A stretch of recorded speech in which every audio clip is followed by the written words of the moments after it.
Hey, welcome back to That One Life. Could be your life, could be my life, could be anybody's life. Everybody wants that one life, right? So I want to do a short video today, another one actually. I wanted to talk about people that inspire you. So, as you know, I'm a big car guy, car culture, just the love of vehicles in general, anything from race cars on up. I was kind of raised around it. My granddad was big into racing. He, built a lot of motors. He did a lot of things with NASCAR early on. He built his own dragsters back in the day. He came from the old school, the OGs of the real street racers from back in the day. In fact, it's pretty funny is my grandmother, she told me that back in the day, she used to be his flag girl. She'd walk out when the two people were lined up, my granddad and whoever else, and she'd drop the flag for them to go, to run on the street. And that's kind of where I came from,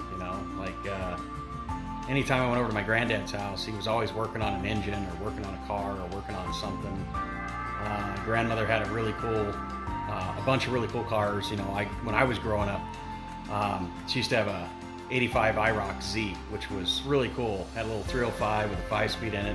And I mean, every single time we'd leave a street light, you could hear my grandmother's back tires squeal a little bit when I was a kid, and she would, she knew how to shift, she knew how to drive.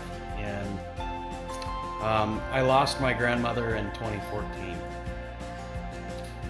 It was a big blow, but she's in a better place now. She's not in pain anymore, and I'm thankful for that. But I just wanted to let you guys know that this is how I kind of became who I am. You see this photo back here? See that car right there? I'll show you a close-up of it. So when I was a little kid, I was younger, my granddad got with a guy named Chauvin Emmons, which was a friend of his, and they wanted to go out to Bonneville, and they wanted to get into the 200-mile-an-hour club and then in the 300-mile-an-hour club. And my granddad was kind of the brains behind the operation, and I kind of got in there and tinkered with it a little bit with him. I helped him, but mainly what I would do is I'd go over there and I'd sweep the floors and, just kind of pay attention to what he was doing. And I'd pick up the garbage and things like that, and Chauvin would kick me a couple of dollars. It was a lot of fun.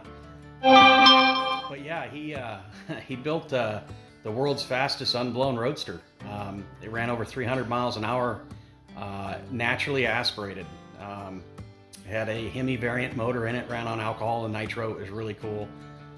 My granddad, I got memories of him in the Stingray when we were driving down the road, and he had a 1971 Stingray that was modified. It had a motor in it with a little more power, and it had some side pipes on it, kind of like the 66 Cobra does. And I got all these great memories of cruising around in this thing with my granddad, and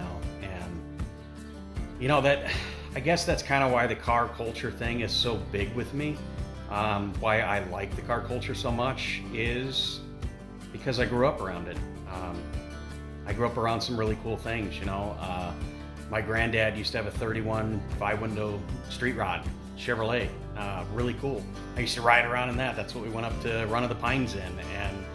And I got to be a part of some things that some other people may not have been able to be a part of, and I'd like to share this stuff with you guys. So I'm not going to make this a really long video. I just wanted to talk about people that inspire you. My granddad was a big inspiration to me for everything that I have and everything that I am today. Like I said, I grew up around muscle cars, and I grew up around a man that was extremely intelligent, when it came to building vehicles. So it was like when I was a kid, he was a guy you could go to, and he never had the wrong answer, or he never didn't have the answer, I should say. It was a good time growing up when it was my granddad was around and I got to hang around him more often. He's still with us, but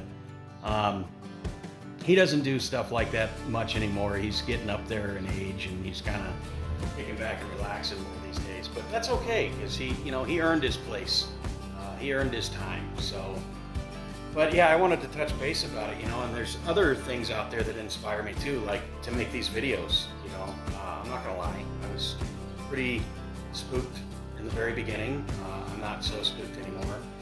But I watched a guy for the last, I don't know, year or two. You guys probably seen him, Derek at Vice Grip Garage.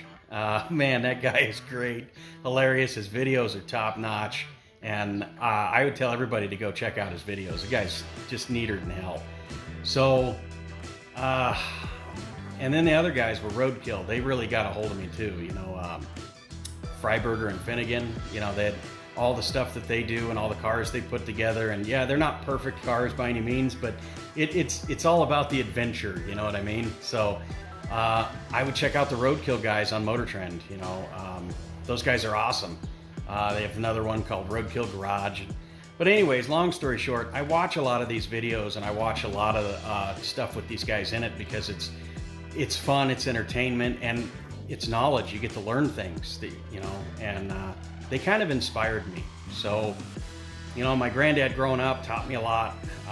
He taught me, what it is what a real muscle car is, and I don't know. I could just keep going and going.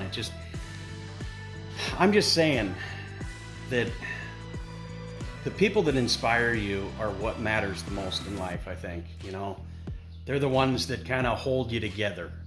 I don't know, kind of weird, right? But yeah, I just wanted to share that with you real quick. And I'll hang on, let me span over here real fast, and I will show you this car. This is the car I was talking about. I went out to Bonneville, I don't know, a handful of times, and every single time this car went out to Bonneville, it kind of broke its own record. So they were always kind of moving forward, and it was definitely a neat experience. So yeah, I hope you guys enjoyed my little background here and the different things and the shout outs. Like I said, check out Vice Grip Garage, man. That guy's great. Derek is awesome. And the Roadkill guys, man, look them up. They're cool. And if you're here in Arizona, they hold these events down in Tucson once a year. Just a really cool group of guys, man. And like I was always saying, it's the car culture. The car culture is what brings all these people together. These guys have millions of followers, and it's all based on car culture, which I think is amazing.